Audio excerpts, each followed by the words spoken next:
yagize amanota 98 n'ibice 8. Akaba yigaga muri Excellence School hano bibeshye muri Bugesera mu karere ka Bugesera. Hanyuma Ihirwe Kanimba Honette yagize 98 n'ibice 8, yigaga muri New Vision Primary School iri Huye. Hanyuma Duhirwe Gol Gavin Darcy yagize 98 n'ibice 8, yiga muri Ecole Internationale La Racine. Hanyuma Sengiyumva Joanna Holiness nawe yigaga muri Excellence Academy School yo mu Bugesera. Hanyuma Ashimwe Keza Geraldine nawe yigaga muri Excellence Academy yo mu Bugesera. Aha habaye ikosa ryo kutandika ishuri ariko barabikosoa.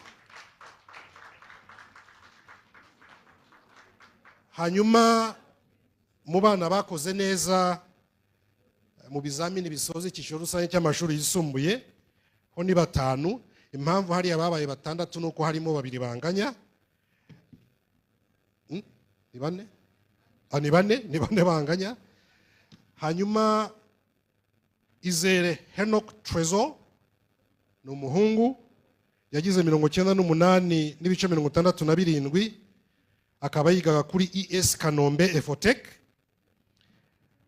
Uwumuremyi Albert ni umuhungu yagize 98, akaba yigaga kuri Hope Haven.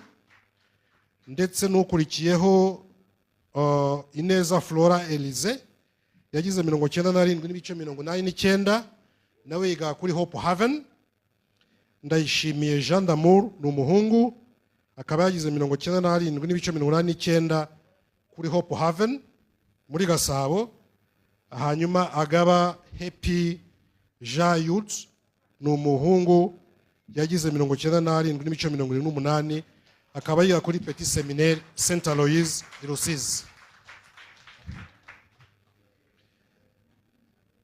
Ubu rero ababyeyi abanyeshuri bari kwibaza batese ko amanota atangajwe turayabona dute? Ni ibisanzwe no kujya ku rubuga rwa NESA, hanyuma barahasangaho aho bararebera amanota.